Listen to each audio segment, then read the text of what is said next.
Au cœur de la zone d'activité de Galmo à Cayenne, à l'arrière d'une entreprise de BTP, la maison de Luis Enrique.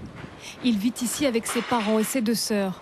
La famille s'est installée en Guyane il y a 10 ans, après avoir fui la Bolivie dans des conditions difficiles.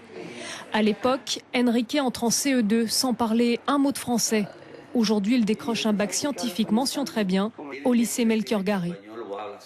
Mon père n'a pas forcément réussi ses études, pas comme il le voulait en tout cas. Donc depuis petit, ils nous demandent que ça en fait. C'est très important pour eux, donc ils veulent qu'on leur réponde avec ça. Eux, ils nous donnent ce qu'on veut, mais nous, il faut aussi qu'on leur donne ce qu'ils veulent. Et c'est de bons résultats, et surtout des efforts, quoi. Même si on n'a pas les résultats, au moins essayer. Le travail, les efforts sont des valeurs universelles qu'on retrouve également dans les beaux quartiers de Cayenne.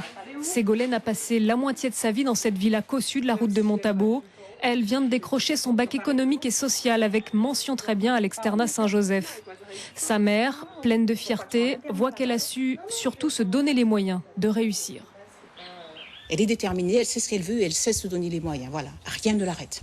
Quand elle est décidée, là, pendant toute la période où elle révisait, même la faire sortir, lui dire bon viens, on va faire un tour. Non, non, non. Pour elle, si elle sortait de son contexte, ça allait être une faille dans son travail. Il fallait pas qu'elle sorte de sa chambre parce qu'en plus c'est assez atypique. Elle travaille sur son lit avec tous ses documents sur son lit. Donc c'était dans sa chambre, alors à la rigueur sur la terrasse. Mais c'est tout.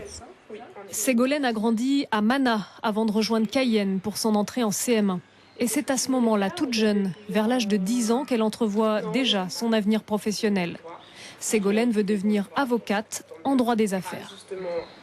Je suis très motivée, j'ai toujours voulu faire ça et je sais que si je me donne tout pour y arriver, je vais y arriver. J'aime argumenter, j'aime plaider la cause de mes amis par exemple, j'aime parler, j'aime me défendre. Oui, ça me ressemble en fait. Ça me ressemble dans mon tempérament, j'ai du caractère, je sais ce que je veux et je sais me battre pour ce que je veux. Donc pourquoi ne pas le faire pour les autres? Se battre pour les autres, c'est un peu ce qu'ont choisi les parents d'Enrique. Faire des sacrifices pour donner une chance à leurs enfants. Le père d'Enrique est un réfugié politique. Il a fui son pays, la Bolivie, après avoir dénoncé dans la presse la corruption de l'ancien gouvernement. Un courage, une force de vie que les parents ont eu à cœur de transmettre à leurs enfants. Au lieu de recevoir de l'argent en échange de mon silence, j'ai préféré quitter mon pays et enseigner à mes enfants que l'argent n'est pas l'essentiel.